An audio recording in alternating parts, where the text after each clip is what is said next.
आमदार सुरेश धस यांनी काही दिवसांपूर्वी वाल्मिक कराडचा परिचय धनंजय मुंडे यांचा आका म्हणून करून दिला होता. त्याला व्हीआयपी ट्रीटमेंट दिल्याचा आरोप झाला होता. मात्र आता त्यांचाच कार्यकर्ता खोक्या भोसलेलाही अशीच विशेष वागणूक मिळाल्याचे समोर आले आहे. सोमवारी संध्याकाळी एक व्हिडिओ व्हायरल झाला, ज्यात खोक्या भोसले बिर्याणी खातोय, हात धुण्यासाठी बंद बाटलीतील पाणी वापरतोय आणि त्याच्या आजूबाजूला डझनभर नातेवाईक उभे आहेत. विशेष म्हणजे हा सर्व प्रकार तुरुंग परिसरात पोलिसांच्या उपस्थितीत घडला, पण पोलिसांनी फक्त बघायची भूमिका घेतली. खोक्या भोसलेवर 3 गंभीर गुन्हे दाखल असून तो न्यायालयीन कोठडीत आहे.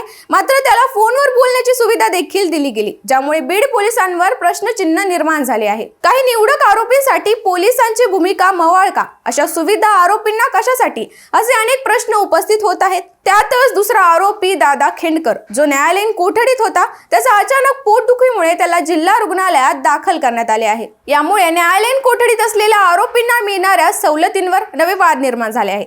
या संदर्भातील घडामोडीसाठी पाहत राहा सत्य पे सत्ता, म्हणजे थोडक्यात पण महत्त्वाचे. आणि आमच्या चॅनलला सबस्क्राईब करायला विसरू नका.